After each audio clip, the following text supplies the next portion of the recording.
Welcome to another episode of Thread Talks, and I'm really excited to have this wonderful guest with me today. I was lucky enough to meet her at an entrepreneurial breakfast, and as she told me her story, I was more and more intrigued, and I thought I would just invite her in to share her uh, past career as a model. She started modeling at a very early age at 15.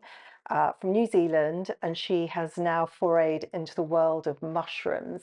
So here she is to share her story with us. Welcome, Jessica Clarke. Hi, how are you? I am good, and thank you so much for coming. I know today you've got to rush off to do a model shoot, all super busy. Yeah. But I just would love to hear your story. I'm fascinated by you starting work at a super early age, Victoria's Secret's huge deal, and now you're doing something so different. In fact, I think you're juggling the two side by side, and I just think for our listeners, it'd be wonderful to hear about that journey, how you're managing, and also I want to hear all about mushrooms. I'm fascinated. So where do we start? Let's start with take me back to 15, your plotted history. Yeah, I was really young. I was in New Zealand. I was living in a small country town with my mother and my father and my brother. North or south? I North Island, Right. but I was moving around a lot because my dad was in the Air Force. That comes into play later on. I was very lucky that I moved around a lot because obviously, as a model, you move around a hell of a lot. So I got scouted at a movie theater. And they said, "Do you want to be a model?" And I said, "I'm only 15." And my parents were very good and helped us, made me finish my education, thank goodness. And then I turned 17, graduated high school. All my friends went to university, and I went to New York. I had already been to New York because Calvin Klein chose me as the exclusive, which was quite a big thing back in And those how old were you days. then? I had just turned 17 and I was still doing my exams at home. So I guess like I've always kind of been juggling like a bunch of things at the same time. So went over there, kind of was really lucky to do the Fashion Week circuit, which is New York, London, Milan, and Paris, and did really well, I guess. And so I went and did my exams and I went back and I just started living in New York. I think it's kind of I mean, looking back now, it was such a massive leap for such a young person and also someone from such a small town to then be living in the Big Apple. But at the same time, my parents were incredibly amazing parents. And I think in their mind, all of my friends were moving cities to go to university. So the only difference was this city was a little bit further away.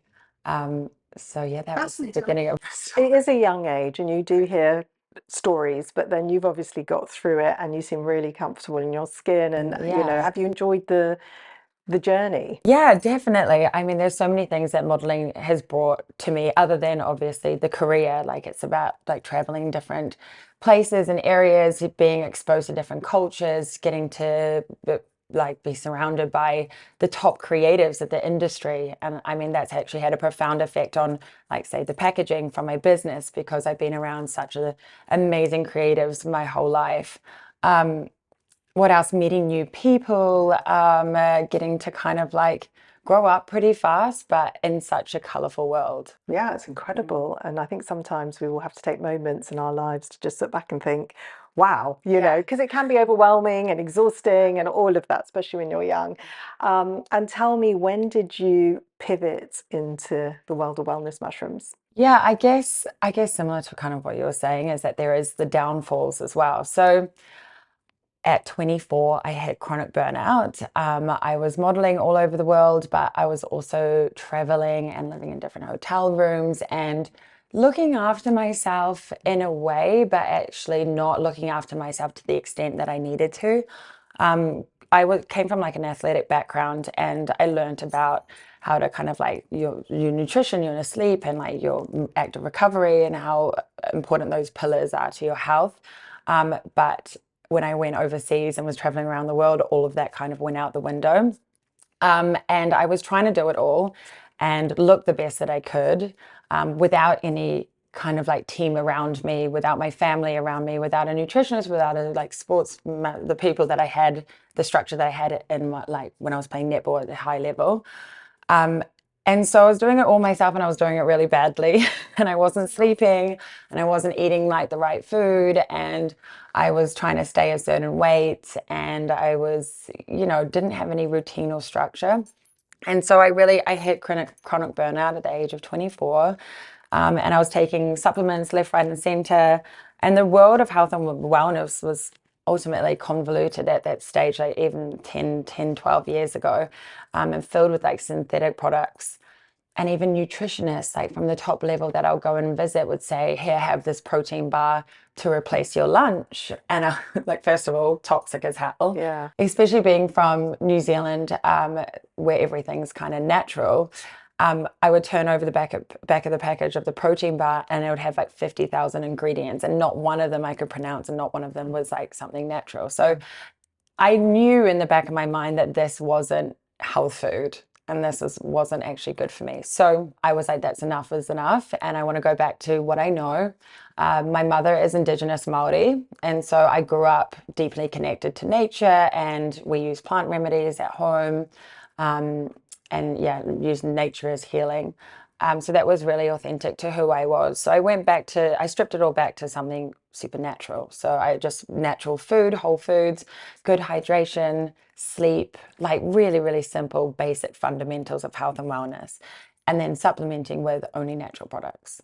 And that's where I kind of like ran into functional mushrooms and traditional Chinese medicine and really, really fell in love with that. And that was, goodness, like 7 years ago now. And was that while you were living in New York, or was that when you were?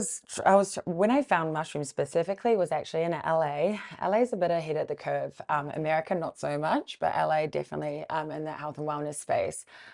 So specifically then, where was I living? I think I was living between Australia, London, and New York. Yeah, so it was a crazy life, but often takes you to get to that stage.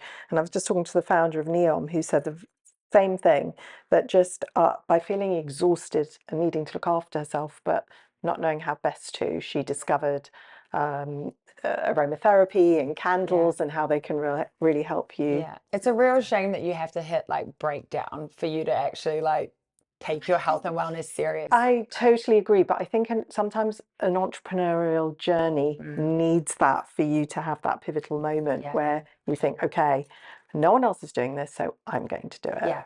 So now mushrooms, I'm intrigued. I don't know much about them, but I really want to know a Mm. lot about them. So can you break it down? What would be entry Yeah, point? I mean, I guess first of all, it's not something I discovered. It's like a traditional Chinese medicine has been used for thousands of years, but just in the recent kind of like decade, it's been like East versus West and ancient techniques that are now having like modern day science back them up. And so mushrooms have kind of had a bit of a boom lately, but similar to my experience with kind of fake health products and synthetic health products, there's a lot of mushroom products that are also not actually what they say they are. And so me being like sick and tired of I don't know, people making it more complicated than it should be, we started Mother Made. And Mother Made is a functional mushroom brand deeply rooted in nature and being transparent. We're 100% mushrooms, 100% organic. We're full traceable. And yeah, we keep it really simple. And this is, let's have a look. I don't know if I can, is this a powder? That's the powder. Yeah, the AM powder. And this could be taken with. With hot water, I add it to my coffee in the mornings. You can add it to your smoothies. We made it so it's really easy to kind of add into your daily ritual, whatever that may And be. is this for any particular symptom, or is this just for general? I want to try and make it as simple as possible. We use 7 mushrooms. They're my favorite mushrooms for getting over your everyday hurdles, like including sleep, energy, skin health, digestive health. They're my kind of like things that I really like to look after. Um, and so each of these mushrooms cover that. So we got turkey's tail for kind of gut health. We got cordyceps for energy. I use it as a pre-workout before I go to the gym. Lion's mane has got incredible benefits for nerve growth factor or cognitive function. Reishi is super famous for its sleep abilities. It's kind of like nature's Xanax. And then we have shiitake, which has got kojic acid in it, good for your skin, hair, nails. Am I missing one? No, I think that's it. But it's great. So yeah, there's like a mushroom pretty much for everything. And you said it's, of course it's mushrooms have been around for years and it Yeah. comes from the East, but just by sometimes repackaging something to make it really easy for someone. And I guess I did the same with threading. I mean, it's been done in India since, BC. Yeah. And but the fact is that it just people, it's just repackaging it, not inventing something new, but just making it easy for maybe a Western market to digest. Yeah, So, definitely. which is doing a great service to those people that don't know about it. Definitely. And I feel like there's a lot of things in Eastern culture that have been done so much better than how we can ever Yeah. do it for like thousands of years. And it's something that's, I mean, the threading technique is like my favorite technique of all time. Do you get it in New Zealand? In New Zealand, yeah, there are some people, well, there's a There's lot, quite a big there's, Indian yeah, community, there so is, yeah. yeah. So that's my absolute favorite, but also obviously with like traditional Chinese medicine as well, I think it really deserves a place in everyone's home. I feel like living at your optimal health and wellness is such a goal for everybody, and it's becoming harder and harder with us being overstimulated and overworked.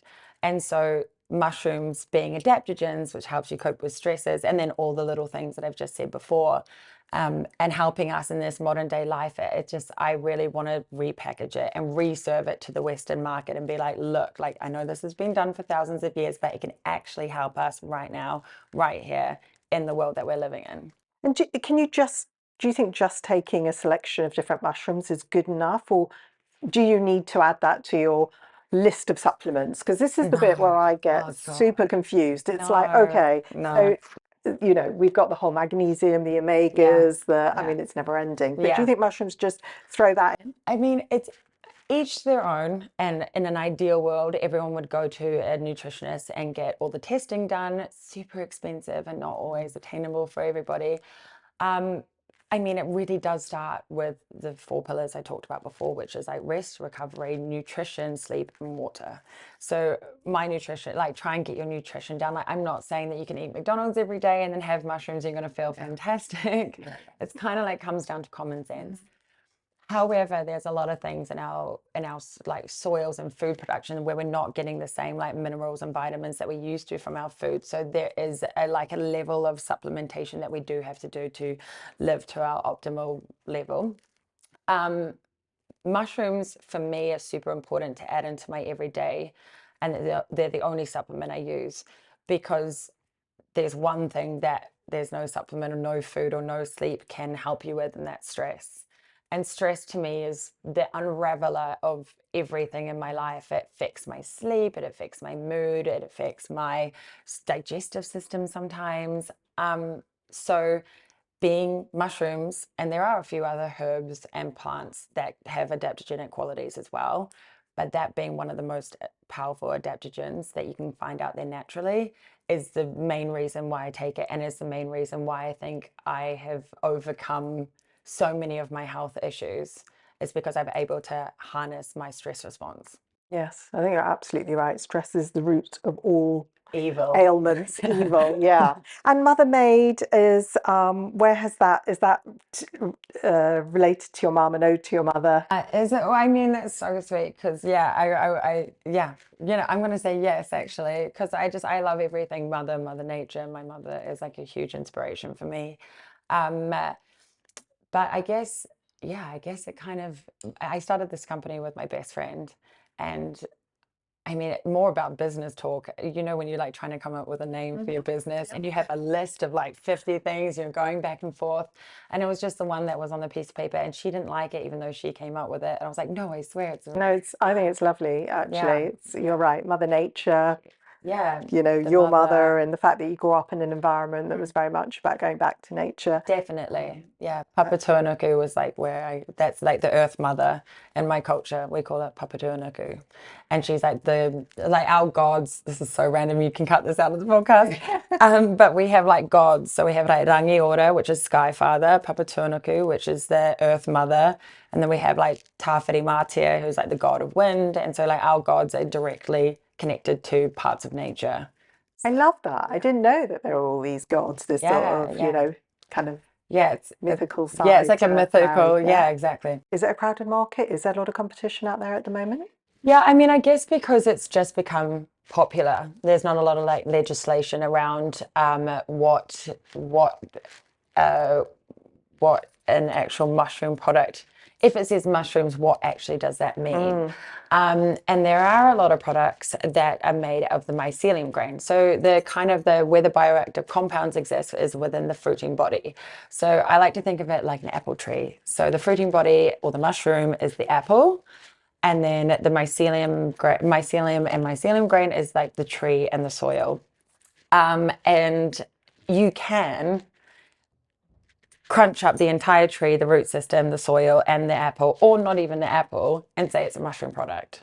Whereas we pick the apples of the tree, we put them through a dual extract, because you also need a dual extract to get out the active compounds, and then turn them into a powder. And so obviously 1 teaspoon of our mushrooms could, you would have to have like 10 kilograms of another mushroom product to get the same effect and the same bioactive compounds out of them. So it is a little difficult out there. Now the mushroom world is becoming more and more popular, especially in the American market. There's just a lot of business that have like taken shortcuts because, I mean, commercially it's like makes more sense to them. But it's goes against everything that I believe in. And so we really made a point in sourcing them from their origin, from farms that are grown outside, putting them through like proper dual extract processes, then also like putting them through testing, like rigorous testing, especially if like products or supplements come from overseas, they should get put through. In the UK, there's this place called Eurofins, and you should send off all of your like supplements and ingredients to that lab so they can test them properly to make sure they don't have uh, uh, heavy metals in them, pesticides, that they have the right polysaccharide content, and they basically just are exactly what they are. So we've done all that work for everyone, so that they can just come to our brand and not have to worry about it. But if you were out there trying to find a good mushroom brand on the market, it is annoyingly, really complicated, and there's a lot of fake stuff out there. Yeah, it's like with everything, Yeah. trying to navigate your way through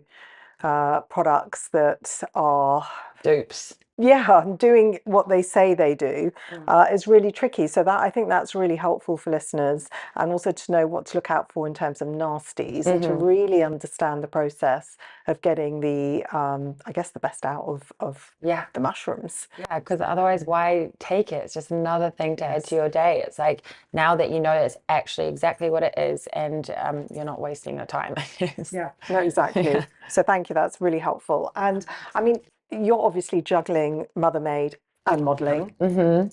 Um, what does your kind of perfect day look like in terms of integrating well-being into this crazy life? Yeah.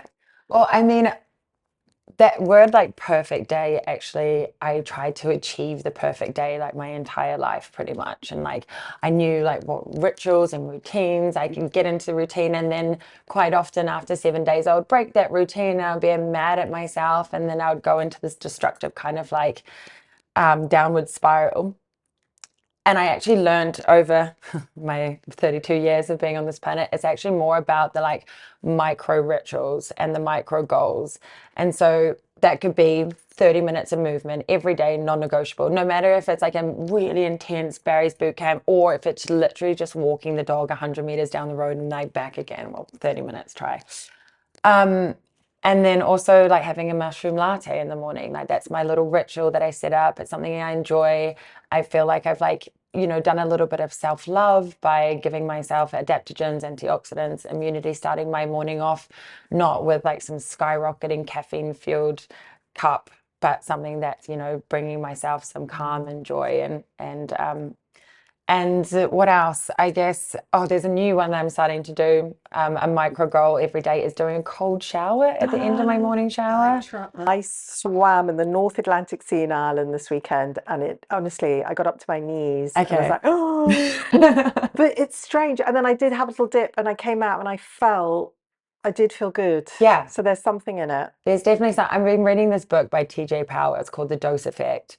and he talks a lot about doing just like, I mean, the cold plunging thing is massive, but he talks a lot about just doing it in the shower, just the last 30 Yeah. seconds.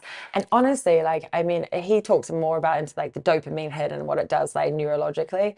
But just, I mean, it's proof is in the pudding. You feel great after it. So that's another micro goal that I'm trying to add into my I like routine. this But micro goal idea. I yeah, think that I know I certainly layer a lot, hmm, a lot on myself in terms of what I should be achieving, not only with the business, but with my family and with the way I look as I get older and yeah, everything. And it can be crippling. stressful. Yeah. So it's like one tiny thing at a time. Yeah, exactly. Little things. And then layer those little things. And then sometimes you have loads of energy that day and you're like on it, 7:30, walk the dog, go to the gym, like have your like perfect like breakfast smoothie and like make all your meetings. But it's just, I think what I learned from modeling being so unhinged and unscheduled that it actually is like that in life as well. Like, I mean, I'm sure there's a lot of OCD people out there like love and respect your lifestyle where it's like very like structured and routine. But I think most people don't have a real rigid routine.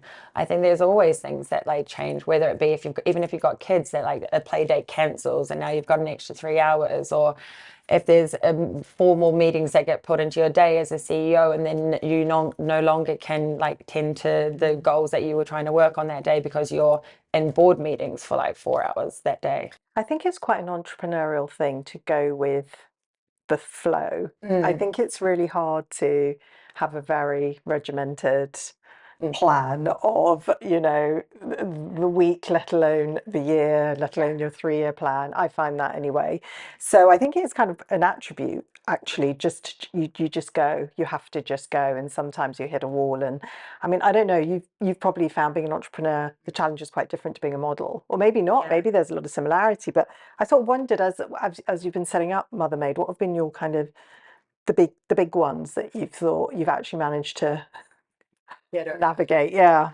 Yeah, I mean, being like a new entrepreneur, this sounds like I'm showing off, but we actually did extremely well when we first launched, and we ran out of product, and it was like a 3 months lead time, and we mishandled it so badly. Like we could have done the Hailey Bieber situation and be like, we've sold out, like sign up. We didn't do any sign ups. We didn't do any communication with our audience that we had sold out because we're so popular. They just thought we had like Got to spin it. shit logistic channels or something. And I mean it was such a it was a bit of a misfire on our part, but I think from then you also learn so much from mistakes as an entrepreneur. I think So I important. don't, yeah, I don't really look at them as mistakes anymore, or hurdles. I think of them as like challenges and things to learn. um, the other big challenge is launching into new markets. We're a New Zealand brand. We've been there for 4 years. The UK we took on. We've just launched last year, November. Is it direct to customer or It's is it? direct to consumer at the moment. We were really lucky. We got into Vogue, Glamour, Marie Claire. We just recently won a Tatler Beauty Award. So, Amazing. so Is there a science behind adaptogenic mushrooms? yeah, so as I said, they help build resilience within the body. So we're better able to adapt to certain stresses, whether that be environmental, biological, physical.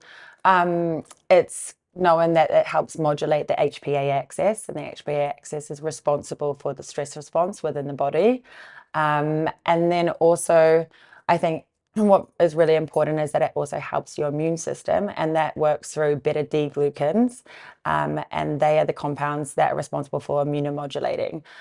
So it's kind of like taking your immunity to the gym to And you struggle can mix with. them up if you want to. You And you can get, put a bit oh of this, yeah, bit of that. Okay, I layer all of my mushrooms. perfect. Mm. Thank you. I just want to ask, do you have a brow routine or do you tend to just kind of, I mean, threading is like the number one go-to. Like whenever they get a little bit unruly, and I used to think I don't really have that many eyebrows, and so that many oh, you eyebrows. have eyebrows. I have eyebrows. Eyebrows. They Yeah, look I need great. it. Thanks. They're But they there. look good now. Yeah. So I kind of just like leave them up to their own devices. And also with modeling and stuff, they do the odd pluck, I but know. it's never like a nice shape. So I'm feeling very into my brows. Yeah, and it's amazing actually that so many people think they don't have brows, and then actually when you do shape them well and then Yeah. use a bit of product, Amazing. They look incredible. They looking incredible now. So And the lash tint as well is just my favorite. I love getting a lash tint. yeah, you don't need mascara. Yeah, It's great for summer. So exactly. Great yeah. if you're, because usually I'm in Australia swimming a lot, so I always get a lash tint, And the other one is lash lifts and lash curls at the moment are like, which I'm going to come and get yeah, later. yeah, of course. Great. So Jess, I'm going to ask you one last question before I let you leave the brow sofa, and that's, do you feel you were always destined to do this? And if something else had come your way, you may have gone on another journey. Are you feeling that you somehow you'd always arrived at this moment? Yeah, I mean, thinking about doing anything else other than what I'm doing feels weird. I don't know what I would be doing. Um, but it definitely wasn't something I set out to be. I think I was always interested in health and wellness, and from my athletic background, yeah, living your optimal being and self. But it was definitely something like sliding doors moment that like became a huge passion and interest of mine through modeling, that I stumbled upon. So yeah. Amazing. I feel just from sitting with you here today that, that energy in you would have always made this happen. It's what you're meant to do. So it's been so great to have you share it with us. I'm sure our listeners are all going to go out and buy some Mother Made, and I'm going to be sprinkling it on my granola tomorrow morning. Thank you for coming, and yeah, it's been an absolute pleasure. Amazing. Thanks for having me.